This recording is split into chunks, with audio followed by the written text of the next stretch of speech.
au Festival de Cannes pour ce 3e numéro de Grand Temps, en direct du Festival de Cannes. On remercie de nouveau Swiss Film qui nous accueille ici dans son pavillon suisse pour la 3e fois. Et puis comme les 2 précédentes émissions, on va parler de 3 films en compétition officielle.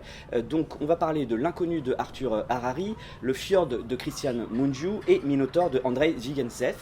Mais avant cela, on veut présenter d'abord notre invité. Bienvenue Théo. Merci d'être là. Donc Théo Ribeton qui est critique de cinéma à Libération et aux Inrecuptibles, et le papa de l'excellent podcast qu'on recommande à tout le monde. Je pensais que tu allais parler de mon fils, mais... Réellement. On recommande à tout le monde d'écouter, qui s'appelle Sortie de secours, qui est disponible sur YouTube. Et voir. Sur YouTube et sur toutes les plateformes. On adore, et donc on est très heureux que tu sois là, Théo. Merci. Eh ben, merci de m'accueillir. Alors, on commence tout de suite par L'inconnu de Arthur Harari. Alors Pascal, dis-nous un petit peu rapidement de quoi ça parle, et puis ce que tu en penses surtout. Alors ça parle d'une inversion d'identité, en gros, pour faire simple, c'est un homme qui fait l'amour à une femme et tout d'un coup ils échangent, enfin leurs identités s'échangent. L'une passe dans le corps de l'autre sans qu'on ait une explication à cela. Et ensuite ils sont un peu paumés et isolés dans leur corps, dans ce corps qui ne leur appartient pas. C'est tiré d'une bande dessinée ou d'un roman graphique, je ne sais pas au juste, que j'ai pas lu, qui est écrit par le frère d'Arthur Harari. Et scénarisé, enfin, je ne sais pas qui a fait le scénario, mais Arthur Harari a travaillé sur le livre aussi. Je trouve l'idée très très bonne, très novatrice comme ça, c'est assez curieuse. Mais je trouve que la mise en image, la mise en scène, la réalisation ne suit pas tout à fait. Peut-être parce que, au fond, j'ai l'impression que Neil Snyder et Léa Seydoux, donc les 2 interprètes des personnages principaux, jouent pas vraiment comme si c'était dans le corps d'un autre. C'est pas assez accentué pour que j'y croie, donc du coup ça me laisse un peu extérieur. Il y a des belles séquences, c'est un peu glacé comme c'est filmé, en style qu'il y avait déjà le réalisateur dans ses 2 précédents films, Onoda et Diamant Noir, c'est ça? Je pense qu'il est un peu prétentieux, mais ça je suis pas sûr, donc c'est un avis subjectif, purement subjectif. Et voilà, je suis pas totalement rentré dedans, donc je suis un peu déçu sans trouver ça lamentable, parce que j'ai vu que c'est un film qui est extrêmement clivé au sein des festivals. Il y a des gens qui adorent, d'autres qui détestent. Il n'y a pas tellement d'entre-deux, j'en ai seul entre deux, help. Mais voilà, c'est des choses qui arrivent, donc je suis moins fou de ça que je ne le pensais. Ouais. Théo, t'en penses quoi? Ben alors, Est-ce qu'il y a un côté c'est marrant ce que tu dis l'image, parce ça je sais pas si c'est prétentieux, mais en tout cas, alors ce qui est intéressant, c'est quand tu dis Pascal sur le fait qu'il se joue pas comme s'il le jouait même dans le roman graphique, donc qui s'appelle Le cas David Zimmerman. Voilà. Cette différenciation là, elle était quand même plus facile à saisir parce que on voyait les personnages, mais ils ne parlaient pas avec leur voix, ils parlent avec du texte, et donc on voyait la parole comme la parole de la conscience piégée dans le mauvais corps. Alors que là, la parole, c'est quand même la voix de Léa Seydoux, c'est quand même la voix de Neil Schneider, et donc c'est vrai que ça pose un truc un peu à la Mission Impossible, quoi. C'est pas et c'est vrai que c'est une petite difficulté de compréhension pour le film, mais qui est surmontable. Après, moi, je trouve que c'est un filmeur hors pair. C'est quelqu'un qui fait des choses vraiment très belles, mais c'était déjà mon problème avec Onoda, que j'aime quand même beaucoup, mais il manque, je crois, quelque chose. C'est des films ces deux derniers films, qui sont les plus ambitieux, ont tendance à se dissoudre en eux-mêmes. Et alors, la comparaison avec le roman graphique est assez intéressante, parce qu'on voit que même le roman graphique, il y a une grosse part d'irrésolu, puisqu'on ne sait jamais vraiment pourquoi ce phénomène a lieu. Et au bout d'un moment, on abandonne l'idée de le comprendre. Mais ça se joue quand même sur des scènes où cet irrésolu est assez tranché. Et il y a quelques scènes comme ça, à la fois déceptives et quand même fortes, assez nettes dans le récit. Et j'ai l'impression qu'il a qu'il veut quand même retirer de la netteté. Il veut que le film s'évapore un petit peu et qu'on reste purement dans la fascination un peu ésotérique, je sais pas, et je crois que il manque d'une ressource pour trousser ces films qui sont très ambitieux, mais qui s'évaporent un petit peu de leur propre matière, quoi. On devrait peut-être davantage chercher à comprendre ce qui leur arrive. Peut-être, pas assez pour moi. En tout cas, moi, l'ambiance un peu bizarrerie comme ça me plaît. Et puis cette transformation physique de Neil Schneider qui est impressionnante, on le reconnaît pas du tout. Et donc je trouve que ça participe quand même à une ambiance un peu particulière, bizarre, beau bizarre en fait du film, moi qui m'a plu. Et je trouve que quand même il y a quand même ce message qui est très contemporain de cette difficulté d'aimer, d'être aimé dans le corps de quelqu'un d'autre. Je trouve être très belle. est très contemporaine là aussi, parce qu'on a cette thématique évidemment du genre quand même, un petit peu qu'on peut penser ici, ou de la transidentité, de comment on peut vivre et exister avec une représentation qui n'est pas la nôtre. Et je trouve que le film est assez fort là-dedans, et comme je disais, cette question de genre, de transidentité est quand même très présente, et je trouve qu'il le fait de manière très intelligente ici avec le film, et m'intéresse beaucoup. Et puis il y a quand même des scènes très belles, enfin moi la scène finale, ce plan fixe sur Léa Seydoux, je la trouve vraiment bouleversante. La scène aussi avec Radou Djoudé qui joue le rôle d'un père et qui se confronte à l'homme / fille aussi, et avec cette incapacité un peu mutique d'exprimer ses sentiments, d'être face à la personne qu'on aime et d'être incapable de lui dire ou d'exprimer ce qu'on ressent. Ça, j'ai trouvé ça très fort, et une sorte de force comme ça interne, très belle quoi, dans le film. Est-ce que vous voulez rajouter quelque chose? Non. Quelles sont vos habitudes en termes de temps? Moi, je suis invité, je m'impose pas. C'est très belle, effectivement. Ouais. Et là, pour une fois, on a quelqu'un qui réagit presque normalement à cette histoire. C'est presque trop éthéré pour l'instant, par moment pour moi. Ouais, je comprends. Bon, on peut passer à la suite. On peut passer à Fjord de Christian Mungiu. Théo, qu'est-ce que tu en as pensé? Alors moi, c'est avec le Faraday tout de même, pour moi, les gros points noirs de cette compétition. Okay. C'est un film qui m'a un peu révolté, qui est en fait adapté de plusieurs faits divers, et je vais y revenir. Je pense que c'est un petit peu malhonnête parce qu'il construit en fait le fait divers idéal qu'il a envie de raconter, qui est donc l'histoire d'une famille de Roumains. Enfin, lui est roumain, elle est norvégienne. On comprend qu'ils sont quand même connus en Roumanie, et qui ont 5 enfants, qui sont des catholiques assez stricts, et qui s'implantent dans une petite ville du nord de la Norvège, et qui vont là-bas faire l'objet d'accusations de violence sur leurs enfants, orchestrées par l'aide à l'enfance norvégienne, violences dont on ne saura jamais vraiment tout à fait dans quelle mesure elles se sont produites, à quel degré elles se sont produites, et dans quelle mesure il est raisonnable et même rationnel de les menacer, de leur faire perdre la garde de leurs 5 enfants, qui est la machine judiciaire contre laquelle ils se battent. Et moi j'ai l'impression de voir une espèce de rêve humide de Christine Boutin. C'est vraiment là, un fantasme, mais fantasme négatif, mais disons que le fait divers idéalement scandaleux pour des gens qui sont convaincus que les chrétiens sont persécutés par l'Occident laïque et son progressisme malade, qui veut absolument s'attaquer à la famille, qui évidemment est aussi totalement hypocrite, puisque donc on a donc tous ces gens qui sont un peu des progressistes bontins du milieu de l'éducation dans un pays dont on sait qu'il est plutôt engagé dans les valeurs de respect des minorités, etc., mais qui en fait sont tous des gros hypocrites, puisque pour faire des cérémonies pour rendre hommage aux communautés lapones, ça il y a beaucoup de monde, mais par contre pour empêcher l'écrasement d'une famille qui a rien fait de mal, et à qui on va faire en fait un procès d'intention parce que on peut pas supporter l'idée qu'ils soient chrétiens, et au final c'est de ça dont on les accuse plus que de violence sur les enfants à la limite, ou en tout cas ça se mélange de manière très malsaine, et tout ça me semble alors apparemment d'inspiration réelle, mais quand on va se pencher sur les faits divers, on découvre que rien ne s'est vraiment produit comme ce que décrit le film, et donc j'ai l'impression que c'est le scandale idéal pour lui, le coupable idéal, l'accusateur idéalement détestable, et qui vient comme ça nous prendre à témoin d'un scandale qui n'existe pas, une espèce de scandale imaginaire, de la même manière que CNews s'empare, je parle en référence française, CNews Christine Boutin, mais voilà, mais je ne connais pas les équivalents suisses, mais j'imagine que ça existe aussi en UDC.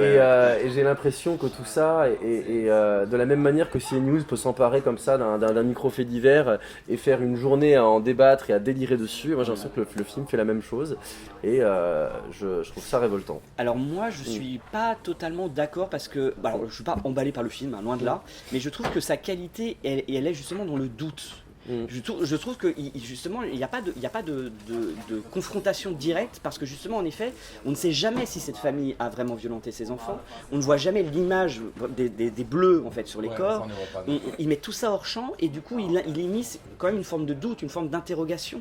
Donc c'est pour ça que moi j'ai pas vu vraiment ce côté un peu cette attaque directe comme tu l'as dit, parce que je trouve que le doute est quand même plutôt bien immiscé. Après je le trouve notamment beaucoup moins fort que RMN qui était en compétition il y a 2 ou 3 ans je crois ici voire plus à Cannes, mais je le trouve quand même plutôt talentueux pour aller décortiquer un peu ces affres et cette obscurité dans les âmes humaines. Je le trouve plutôt fort là-dedans. Après, c'est vrai que ce que j'aime aussi, c'est une sorte de Radu Jude pour moi du scolaire, c'est-à-dire qu'il attaque quand même les élites ici, norvégiennes pour moi. J'aime qu'on attaque cette bien-pensance où ce petit village norvégien est prédominamment très ouvert, intellectuellement très développé, etc., etc. Et au final, non, il y a un racisme ordinaire, il y a un racisme un peu puant derrière, et qui est, je trouve, plutôt bien mis en scène. Et j'aime bien, moi, qu'on attaque justement cette fameuse bien-pensance, ces gens qui se disent extrêmement ouverts, alors que dans le fond, il y a un rejet de l'autre assez profond et qu'on retrouve dans cette norvégienne justement un peu profonde, qu'on retrouve aussi dans nos campagnes un peu aussi françaises où on a ce rejet un petit peu de l'autre, mais un petit peu un peu ordinaire comme ça. Et ça, je trouve ça plutôt intéressant. Mais c'est vrai que ça, le film m'a pas totalement convaincu, mais c'est vrai que j'irais pas totalement dans ton point de vue. Pascal, t'en penses quoi? Talentueux certes, mais tellement conscient de l'être. Et ça m'a un peu énervé. Je veux dire, quand même, ce que tu disais, il a pris un fait divers, ou peut-être plusieurs, j'en sais rien. Il a pris un fait divers en se disant je vais construire une démonstration parfaite qui convainc, qui soit au palmarès, je vais revenir, marquer un coup. Et tout est très bien construit, tout est relativement ripolliné, bien filmé, bien joué, avec le doute qui est distillé tout le long, jamais vraiment résolu. Pour moi, c'est une machine à être au palmarès. Alors, c'est pas mal fait, mais je trouve ça un peu plombé quelque part, un peu trop conscient du talent qu'il représente. Voilà, c'est ce qui m'a gêné, ce qui fait que je ne peux pas adhérer à ce film totalement. Mais je crois que pour rebondir rapidement sur ce que tu dis sur le doute, moi je le trouve là aussi un peu malhonnête dans l'usage qu'il fait à la fois de la subtilité et de la lourdeur. C'est-à-dire, je trouve qu'on a de la subtilité en surface et de la lourdeur en profondeur. C'est-à-dire globalement, je trouve qu'il se passe à ce que je décrivais dans ma première prise de parole, mais par-dessus, et pour faire comme s'il se passait quelque chose de plus complexe que ça, il met des petits trucs ici et là, mais qui sont toujours un petit peu des pétards mouillés. Et donc, effectivement, par exemple, il y a un détail qui est frappant dans le film, mais qui en même temps se met pas beaucoup en avant. Donc le directeur de l'école qui déclenche l'alerte à la demande d'une professeure, qui est aussi son voisin, et qui a un rapport qui est vraiment le monstre du film avec la représentante de l'aide à l'enfance. Et voilà, c'est vraiment les deux personnages les plus négatifs du film. Et lui qui est donc un peu le dépositaire de l'autorité sur place, en tout cas à l'école des enfants, et puis qui est aussi un petit peu le dépositaire de la morale. Et ben en fait, il y a plusieurs petits moments où on montre comme ça en fait qu'il est immoral. Et il y en a un qui est donc il a une fille qui par ailleurs est très amie avec les enfants et qui il y a une scène où il vient la voir le soir, il toque à la porte et avant elle est en train de pianoter sur ton téléphone dans son lit, elle est habillée sur son lit et avant de dire à son père entre, elle se remet par-dessus les fesses une petite couette. Et donc elle cache ses fesses à son père. Et ça, c'est une scène qui vient nous dire ah mais attendez, c'est peut-être lui l'abuseur en fait. Il n'y a pas une seule autre scène de tout le film qui fait ça, et ça je trouve que c'est une manière de faire les choses sans les faire, qui donne une espèce de nuage de doute, mais alors que ce qui se passe en profondeur n'est pas vraiment affecté par ces petits doutes. Et donc voilà, j'ai l'impression que un peu le poisson, on est subtil à la surface et vraiment bourrin en profondeur. Parfait, on passe à la suite avec Minotaur de Andrei Zvyagintsev. Donc, bon, clairement l'inspiration est directe de Chabrol, de La femme infidèle. C'est un remake, quasiment, on peut le dire. Mais ça se passe donc en Russie. Il n'y a pas d'humour, c'est un film extrêmement sérieux, c'est le moins qu'on puisse dire. Donc c'est l'histoire d'un PDG d'une grande entreprise en Russie qui va découvrir que sa femme la trompe. Il va demander une investigation par un détective privé et il va découvrir en effet qu'il la trompe avec un photographe. Et puis, s'ensuit tout ce qui s'ensuit, on ne va pas éviter les spoilers. La période en tout cas est contemporaine, ça c'est important, au déclenchement de la guerre en Ukraine, en Russie. Alors moi je trouve le film extrêmement clinique, mathématique, une mise en scène pour moi vraiment imparable. Il coche toutes les cases. Bah, alors tu parlais tout à l'heure du Monju pour la Palme, alors là c'est encore un autre niveau. Minotaur c'est encore un autre niveau, c'est-à-dire il coche absolument toutes les cases de la Palme d'Or, voilà. C'est vrai, parce que pour moi il y a tout, et puis il me manquait un peu un moment un peu de grâce, ou la séquence de grâce ou coup de poing qui marque un film de Palmable. Je trouve que c'est la scène de fin, moi qui est très puissante et qui touche un petit peu à cette fameuse grâce avec la métaphore donc, de cet élite russe dans les hauteurs et qui regarde les nuages en bas. Mais moi, ça me laisse de côté en fait. C'est un film qui est tellement clinique, mathématique, tellement sérieux. Par rapport à Chabrol, il n'y a pas du tout justement cette distance sur les choses, cet humour noir. Et du coup, ça me laisse... En fait, ça me laisse de côté. C'est-à-dire que c'est un film que j'ai envie d'applaudir. Je dis très bien, bravo pour les travaux finis. Mais est-ce que réellement, moi, ça m'a touché? Est-ce que ça m'a touché? Est-ce que ça m'a bouleversé? Est-ce que ça m'a transcendé? Est-ce que Non, en fait. Et c'est ça qui m'a manqué. Et si moi, donc c'est un cinéma que je respecte, que je trouve éminemment brillant, mais qui ne me touche pas réellement. Et c'est pour ça que ça m'a mis à distance. C'est quasiment trop parfait pour que ça me plaise, en fait.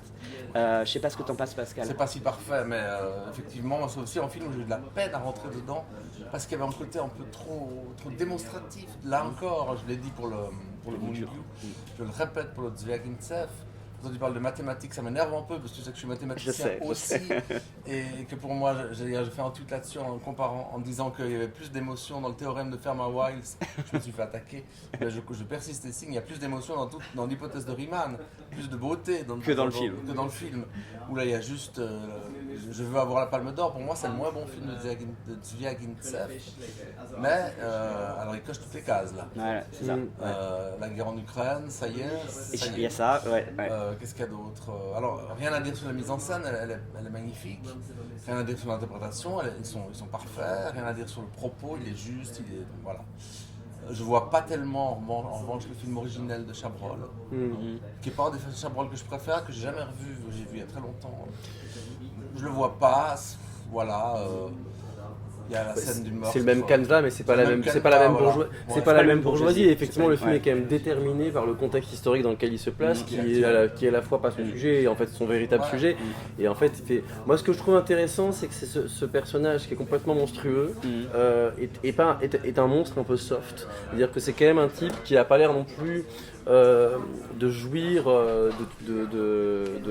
des crimes qu'il commet, par proxy, parce que donc ce qui fait quand même le truc qui est quand même assez glaçant qui se passe lié au contexte historique, c'est que donc on est dans une petite ville de Russie et qu'on a des patrons qui emploient quasiment toute la ville, et on comprend qu'ils ont une relation avec le maire qui est une relation de corruption totale. Et en fait, comme la conscription va pas tarder à avoir lieu, ils ont tous peur non pas d'être appelés eux-mêmes, mais qu'on appelle des employés de leur entreprise qui vont les mettre en faillite parce que c'est des gens qui sont à des postes clés.